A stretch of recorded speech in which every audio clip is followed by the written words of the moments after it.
Assalamu alaikum guys, how are we doing?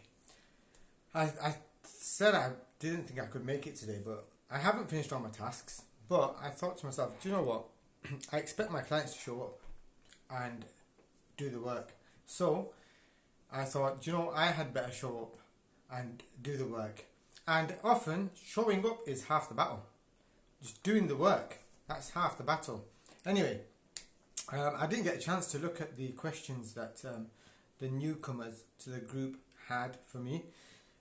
We didn't add that many new people this week, but I thought I'd talk about something that came up in the insiders group, and we've had quite a few new people join, and obviously they're new and they're getting used to the processes and the systems.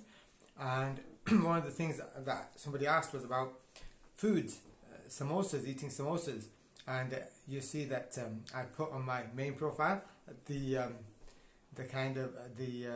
humorous response that I gave him. So one of the things, so I'm going to talk about two things. One is I'm going to talk about how I developed a sweet tooth, and secondly, why you constantly keep falling off the wagon. So first of all, why you keep falling off the wagon is because you should not have any banned foods, right? You should not put a moral judgment on food. When you over restrict and you ban yourself from eating stuff, guess what happens? It causes you to eat more of that. You crave it even more. And it's like the kind of person who says, oh, I'm never going to eat cake, and then next day you find them in the cake aisle with the sugar dusting all over their face. See, and the reason, and this is why I find this, right? Sometimes, especially the keto zealots, right? These guys who are still have like 5 stones to lose, but they swear by keto and keto this and keto that. One day they're stuffing their faces with donuts, and next day they're going teetotal, right? And once I said this last time, and one of the brothers misunderstood me, and he said that how he is consistent and he doesn't ever eat donuts. That was not my point. My point is balance. Go for balance. Don't do these extremes, right? You're not gonna die for one donut, right? So I'm gonna go off my tangent now, because you have the other cultists, right? Who the wellness industry, who put this moral judgment on food and make you feel bad for eating certain foods. You shouldn't feel bad for eating something you enjoy, okay? And they're the ones that go from one extreme to another. One day they'll be stuffing themselves with donuts. Next day they go on this clean diet, wellness industry, or this clean eating cult, right? And then they have this moral high ground on food and think, oh, anything that's not clean is bad. No, it's not bad.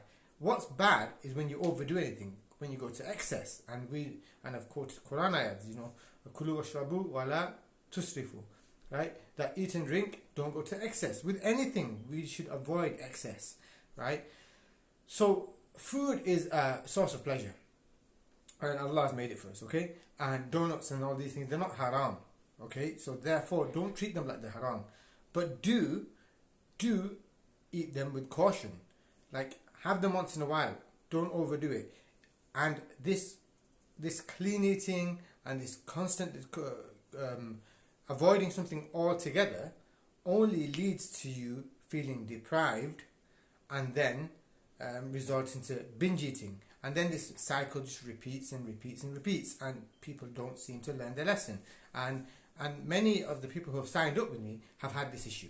They sometimes were reluctant to sign up with me because they felt that this is going to be another one of those programs where I'm going to tell them you have to eat, bland chicken and broccoli, and they feared that, even if I did do this for 12 weeks and I lost all the weight, but then I gained it all back, because this has happened all the time. Well, we don't do that. On my program, there are no banned foods. You can eat anything, right?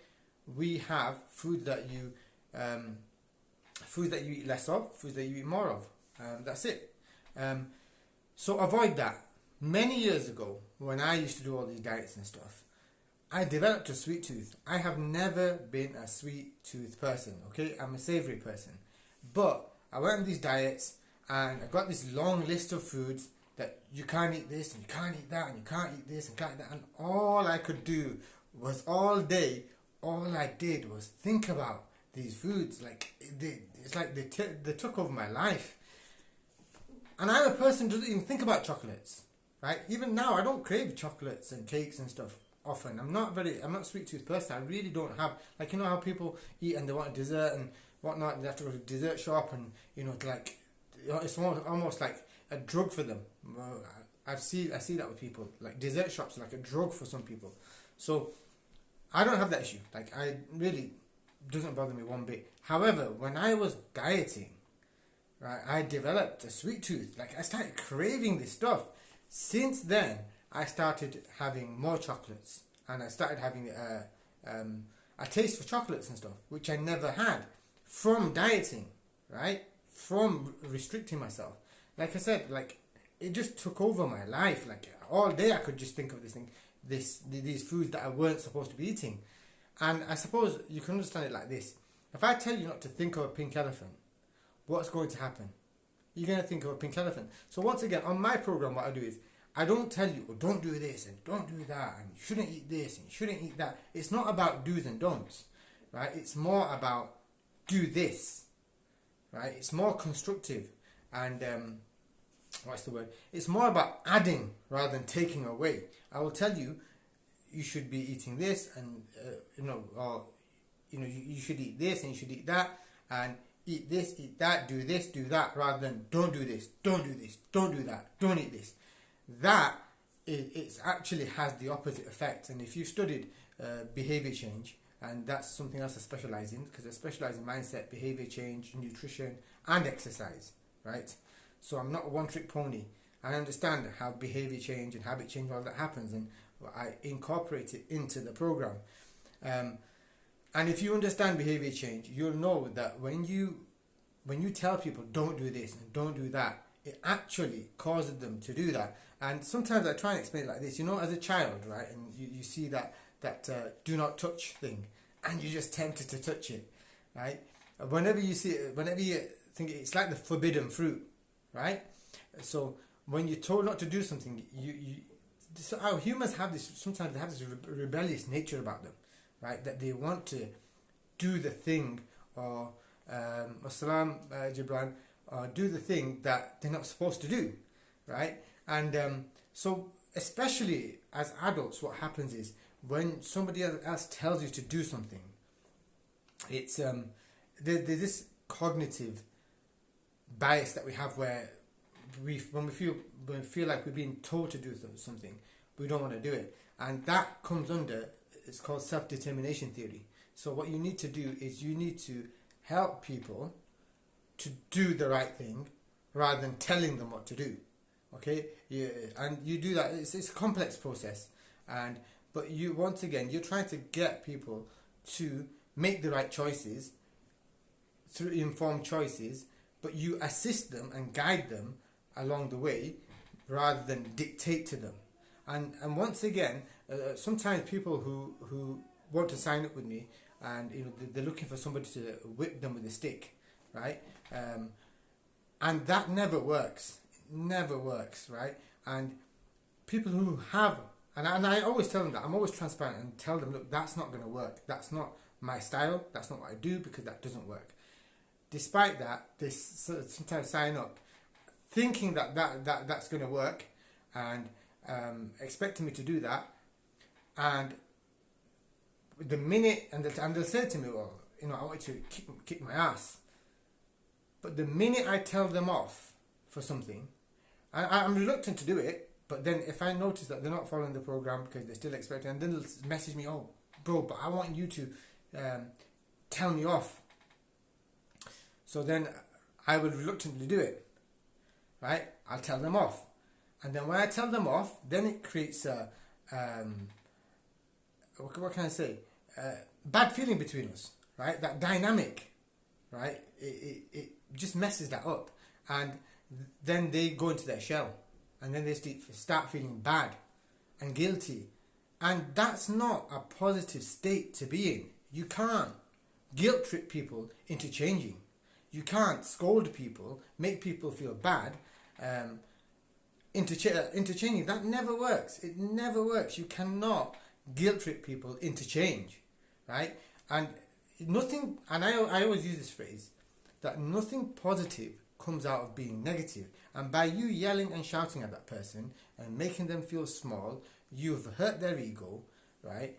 And if anything, they're not going to follow through. Even if they pretend to your face that they're going to follow through. In fact, they'll probably go to the cake shop to drown their sorrows, because now they're feeling bad and you've made them feel bad. So now, especially when people have 3, 4, 5 stones to lose, then people tend to deal with their emotions, their negative emotions, through food. And by you making them feel bad, you are now exaggerating that problem. I hope that's making sense, right? Because this is quite deep stuff, right? And this is the part that people don't understand. People think it's just a workout, a diet plan. You know, give me the workout, give me the diet plan. That's it, I'll be okay. But there's a lot of psychology, right, underlying all of this on a proper weight loss coaching program, right? There's a lot of psychology involved, and people that know this and do this don't come cheap, right?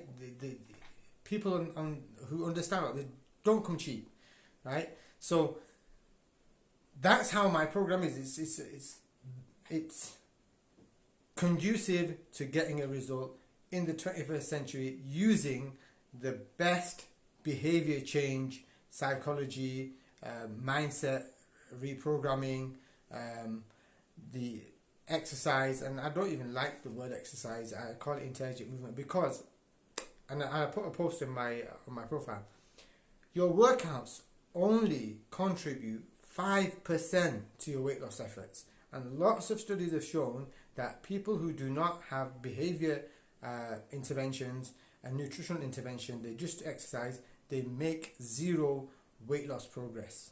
Zero, right? So it's not just about the workouts. The workouts are they're negligible when it comes to weight loss, right? So I like to think of it as Walaikum Assalam, Alhamdulillah bi khair wa ant. So then it's more about it's about everything else. The other 95% is much broader than just exercise. So that's what I like to call intelligent movement. Right? Exercise comes under that umbrella of intelligent movement, but there's a lot more to it. And then of course nutrition.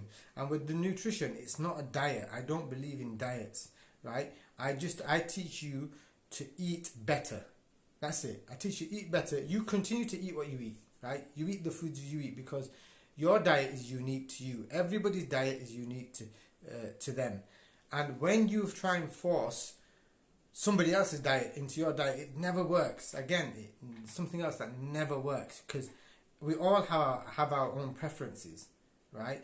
And if we try and force somebody else's preference onto ours, if you can force yourself to do it for a few weeks, few months, and then you'll be off the wagon again, and you'll be back to square one. Instead, if I taught you how to eat based on what you're already eating, and say, look, just modify this. I mean, one of the reasons I call it Desi Dads and thinking, because I cater for them, because I do give them a diet that's similar to mine, because we all like those types of foods.